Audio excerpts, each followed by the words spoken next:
Welcome to the Elite Real Estate Leaders Podcast, brought to you by Trailstone Insurance Group, bringing you interviews with the best real estate and mortgage professionals, empowering you to understand the current trends in the housing market so that you make the American dream your reality. Enjoy today's episode. Welcome to the Elite Real Estate Leaders Podcast. Today we have with us Tyler Lopez, who's the owner of Lopez and Lopez Realtors. Tyler, welcome to the program. Thank you. I appreciate you having me. Hey, so I want to dive into what you do, how you do it, and who you do it with, and how you serve and who you serve. But get us started a little bit with your story and your background, and how did you get into the real estate industry? Yeah, sure. Well, I'll tell you, everything was initially happenstance. I tell people I didn't grow up with money, but I kind of knew better than to ask for money. So really what that came from is the desire and the need to want more and build a life for yourself. So I'll tell you, once I graduated college, I didn't know that I had an option to not go to college, but I'm sitting at this table, and my great aunt had passed away, and I'm sitting at the table with a bunch of ladies, and they're giving me a bunch of good advice. And turns out they're all the corporate people for Long Realty and high up in Berkshire Hathaway. So it really it was really a good place, a right place at the right time, and real estate just happened to be the first paycheck I got with a comma in it. In 2000, nice. there really wasn't anybody to help and develop a career or mentorship or anything like that. So I didn't know that things like that were available. So my history comes from a lot of self-taught, a lot of mistakes, but a lot of a really cool career and a really good life. I've sold 100 houses every year, all the way up to 206 for the last 7 years. I hired my business partner and now my wife, Tana Lopez, about 10 years ago now, and now we're close to we're over 300 million in total volume, and we've got a team of 10 people, and we're all very close, very client and culture based, focused, and our whole team motto is giving grace and gratitude. Love nice. That. You mentioned the word mistakes, and we don't have 9.5 hours on this podcast to talk through all the mistakes that I'm sure you've learned from and made. But what are a couple of the key ones that you can point to and pinpoint to say, you know what, here was a mistake that came up. Maybe it was my fault or not, but I noticed this mistake. Here's what I learned from it. Yeah. I believe most people that want to be high level salespeople will take good advice and they'll still do it their way and try to do it better than it was before. So I developed this whole coaching system, and I've been coached by the core training for the last 8 years. If anybody's ever heard about the core training, it changed my life, doubled my income every year for 6 years straight. And now we're close to 75 million a year. Anyway, what I'm getting at is, what I missed in my career was the development that you have to have from making no money all the way up to $100,000. That's like the benchmark. That's where people think that they're at the spot where they can pump the brakes. Now, what they don't understand is $100,000 is not nearly enough. They need to be at that 250 mark to really build a different life. Then from 250 to 1 million and above, it's a completely different system. But to wrap what I'm talking about is that 0 to 100. I coach complete mindset. Stop asking yourself for permission to want more. And that's essentially what's in the way. Now, to get from 100 to 250,000, it's entirely time management. It is entirely time management. Every single second of every single part of your day, the lesson that I learned within time management that can wrap the middle part of all of this up, is that I dwell on my problems the same that everybody else dwells on their problems relevant to my income. So if something is going to ruin my day, I know how much money I make per hour. And typically, if somebody else lets it ruin 2 or 3 days in relevance to what we make per hour or what we make per year, I spend about the same amount of time with it. Now, to get from 250 to $1 million and above, it's all leverage. So these three progressive stages are really essentially based on every mistake that I made, and a handbook that is based on my entire set of principles that before I hire anybody, they have to abide by them. They have to agree to all 20 of them and go, I know where you're coming from, Tyler. That makes all the sense in the world. Time management is kind of like grasping at the wind and trying to catch a slippery pig, because it's almost like you cannot manage time. But I know what the culture talks about, time management. It kind of makes me think of two things. So I want to get your thoughts on this. I've always said that, you need that to-do list so that you can manage your time, but it always seems like that to-do list never gets to done. And I've heard a speaker before say, you really should start with the not to-do list. So what are your thoughts on having some things like, here's my, my not to-do list, or here's my non-negotiables. I must always do these things. I must never do these things, because it ties into time management, doesn't it? Yeah, absolutely. This is my 9 hour conversation. So I'll get on stage and talk I travel the country talking about this stuff, and having 20 minutes to go through a 9 hour lesson is crazy. But I Yeah. will tell you very simple terms in the way that I say it is you divide them up between A, B, and C priorities. And there's thousands in different books. I do it my way. So A priorities have to be first. Those are the things that make me money today. Then I have B priorities that will make me money this week. And then I have C priorities that will make me money this month. And then I get a very, very easy visual on how to prioritize the best way to do everything wrong. So Yeah. for people to keep you on track in order to do that, and know the actual priority of, are you doing this thing to look busy or to make money? And we're very, very clear within our team on what that looks like, and even the optics of what that looks like. That's awesome. And I think that you said the word visual. I'm a really visual person. So I always like to, like, for instance, I work in Outlook for my calendar. And when I put appointments on my calendar, I code them when it's a revenue generating activity. I code it as green. And I can look back, several years ago and go, look, there's a lot of non-greens. And now all of a sudden there's like green all over the place. And it really does keep you focused on, what are some of those lower producing things that have to get done. But if you were to make that list of the things that you personally should not be doing because your hourly rate, what is that assistant, that virtual assistant, that other colleague that should be doing it, not you? Does it make me happy, or does it make me money? And it has to be at the end of that. And when you do that essentially well, and you're methodical about it, you can get off work at 2-3 o'clock in the afternoon. It doesn't matter, because you've done your job and you've done your best up to that point, and that's good enough.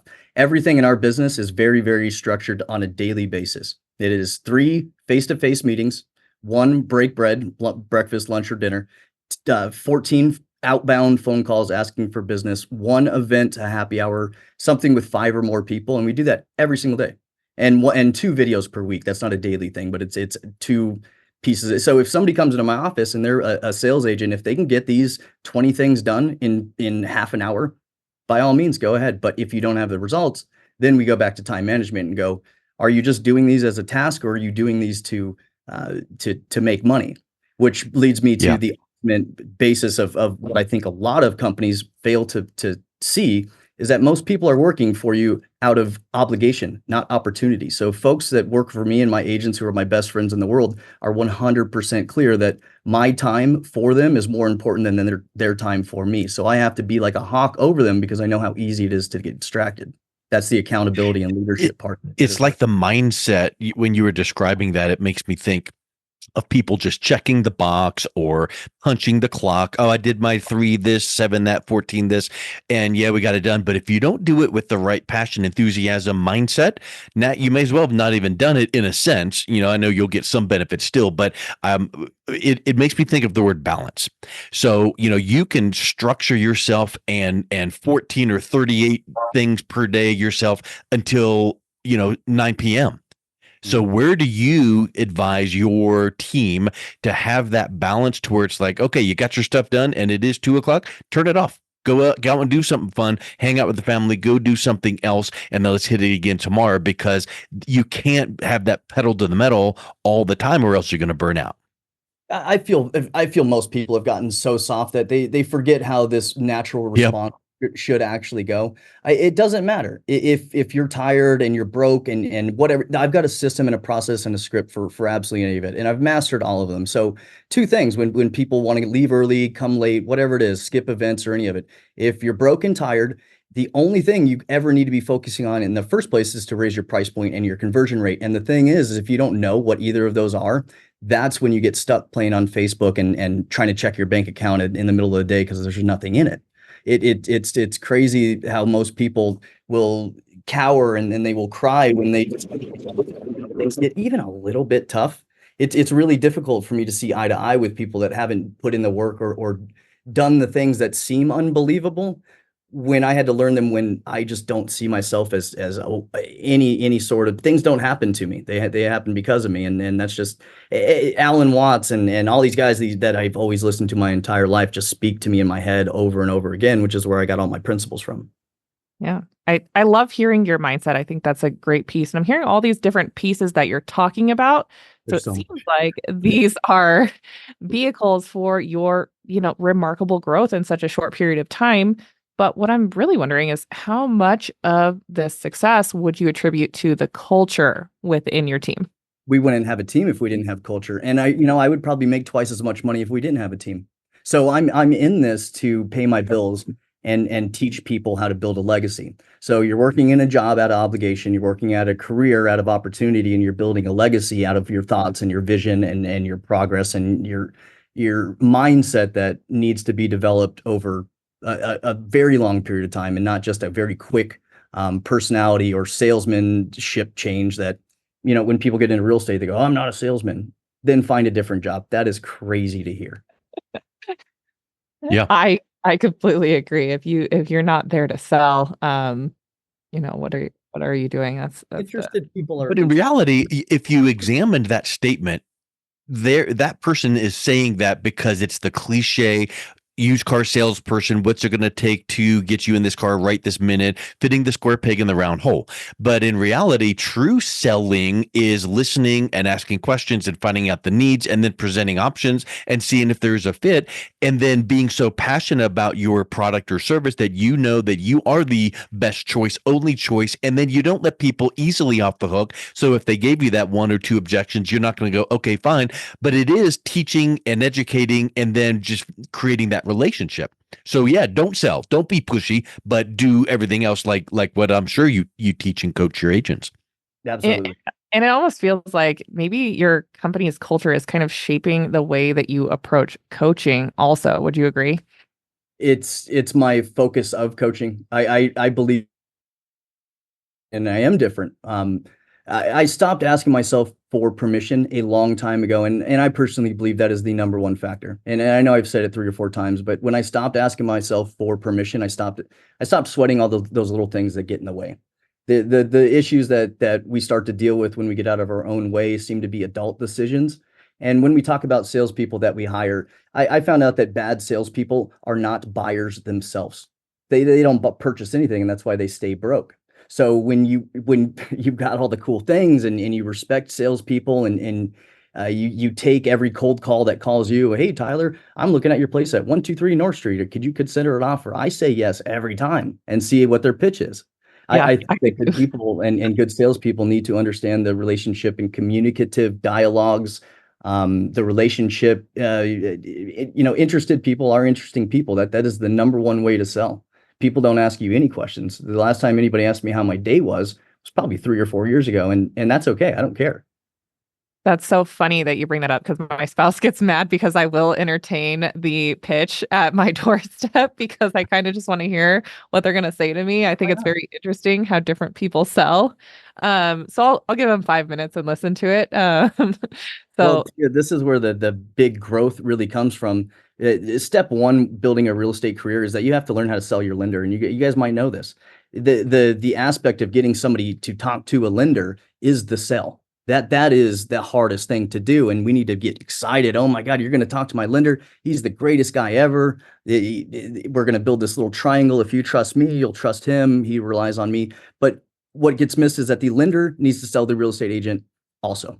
I can't believe you found Tyler. He is a godsend. You hit the jackpot. Let's get through this simple, silly little pre-qualification letter so you can get back to changing the world with him. And when you have that back and forth, you start to build that culture. You start to build your personality, and it's very easy to target bigger, more wealthy and more affluent clients that are going to do business with you because they see how you treat other people and they treat your business partners that they want to partner with you, right?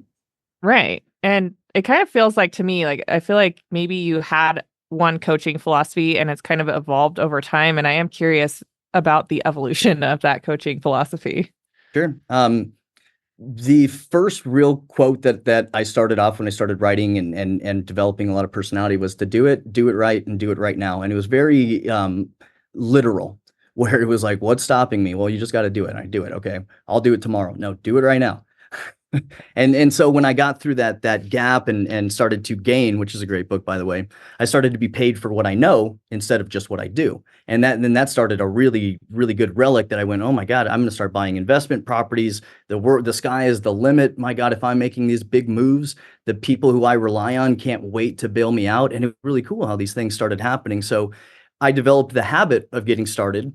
And that was very, very, I guess, I wasn't looking to see who was paying attention. And I think that had a lot to do with it. So when I started developing a lot of this coaching mentorship and how to run meetings, and like I have breakfast every single morning with a different partner group. And anybody on my team is invited to come with me. It's at 7:45 and our team meeting's at 9. So they can come with me, bring somebody, I'll pay for them. And then we still do happy hour at the end of the day too. So there's always just an excuse and a reason and a necessity to be on the phone that most of the time when you're coaching people, especially, oh my God, especially real estate agents, they love to hear what they learned and tell their people that they went to work today. I don't really talk about the philosophy of counter offers and this listing and this price. It's how are we going to change the industry to make sure that we remain relevant when AI takes us out.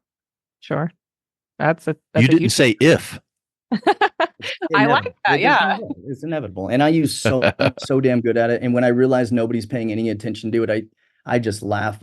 Our younger generations that are asking me for advice, I can't believe how good they are at TikTok and Snapchat and whatever they use their phone for. And then you ask them to do something on a computer and they go, oh, my iPad does that.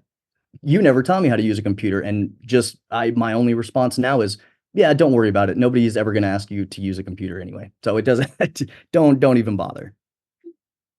You know, Tyler, you said something a few minutes ago that stuck out to me. You said people don't ask you about your day, but you don't care. And the don't care stuck to me because it made me think about all these books out there, like how to do this without worrying about what people think of you. So trying to please everyone is a losing proposition. And I think that mindset probably ties into some of the ways you coach people, because while you do need to do a great job and do it right now so that you please your mortgage lenders and your clients and all of that, where is the line of not trying to please everyone at every single moment, because you are going to run yourself ragged at that point? This is because that I know that people often think that having a conversation is asking for advice. People always talk to you to respond, or their chance to speak, not to respond. So you often sit there and go, hey, how's your day? And you start telling them and you realize they don't care. And why would I why would I go into massive detail with what I know and how advanced I am in my career and how much I want to help people, to sit there and try to convince them that they should care about what I say, and then in turn hurt my feelings when they don't? So I'll tell them, but I don't, it's not waiting around for a response of like, was that good? Did you like what I had to say? It's, well, you heard it and you get to, I don't care whether or not that you respond to it or how that makes you feel. I'm just very confident in what I do. I think radical transparency, everything that Ray Dalio has ever written about that is groundbreaking. And I know the 20 minutes is coming up. Tia, Outwitting the Devil by Napoleon Hill is a Bible for our younger generations to teach them how to behave. I will tell you that. And that's really my first step of how to conquer that. I love that recommendation. Actually, I've heard of it. I haven't read it. So that's next on my list. I listen to it once every 2 months now. Awesome. For 4 years. Yeah. So Tyler, on your website, your tagline says everything you didn't know you needed. Yep. Is that something where obviously that is, you don't know what you don't know, but how does that tie in? What are some of those things that people don't know that they actually need? Sure. So one of the things I've solved in real estate is knowing that as a primary listing agent, and I've got 35 listings right now and usually carry anywhere from 25 to 40. But what I'm getting at is the one of the biggest issues while being a listing agent and being the forefront of that is that I'm relying on other buyers agents to bring their clients and know everything I know about that house. So everything you didn't know you needed is an agent and a client going to a house and pulling up some of my QR codes and my listings and my marketing. So when you open these links and these cards, it's not just loose papers on the countertop, it's QR codes and a full comprehensive packet from everything that you could possibly ever imagine that you would want to know about the house that I know about the house, so that I can generate offers based on everything buyers know up front, versus submitting an offer on, hey, what do we know about the roof? What if it needs to be replaced? What is the AC? So we disclose everything up front and have conversations with agents and teach them how to sell the house to their client if there's any discrepancy on them liking it or not liking it or not giving them feedback.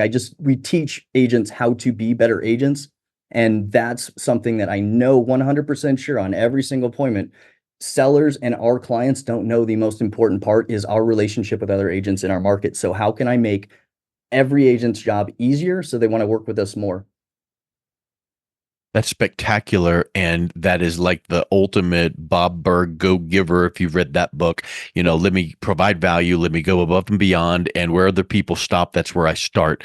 And I just think that philosophy and your mindset and your culture that you're describing and building here just is attractive for, team members to come work with you, or buyers and sellers to come work with you, because they know that carries over to what they're doing. So I would just like to say thank you for coming on. This has been spectacular. And if someone is interested in learning more about what you guys do at Lopez and Lopez, what's the best way that they can learn more and reach out and connect with you? I need everybody to click my website as much and as often as possible, mlslisting.net. I was very lucky to get it, and I'm doing everything I can to really blow it up. But you can find me on thebestway.tv on YouTube. That's where I put a lot of my training videos and things that I'm speaking about, and marketing and things I'm experimenting with. So yeah, either one of those. Excellent. Well, Tyler, thank you so much for coming on today. It's been a real pleasure chatting with you. You're very welcome. Thanks, guys. I appreciate it. Yeah, thank you. Thank you. Thank you for listening to the Elite Real Estate Leaders Podcast, brought to you by Trailstone Insurance Group. To learn more about the topics mentioned on today's show or listen to past episodes, visit www.eliterealestateleaders.com.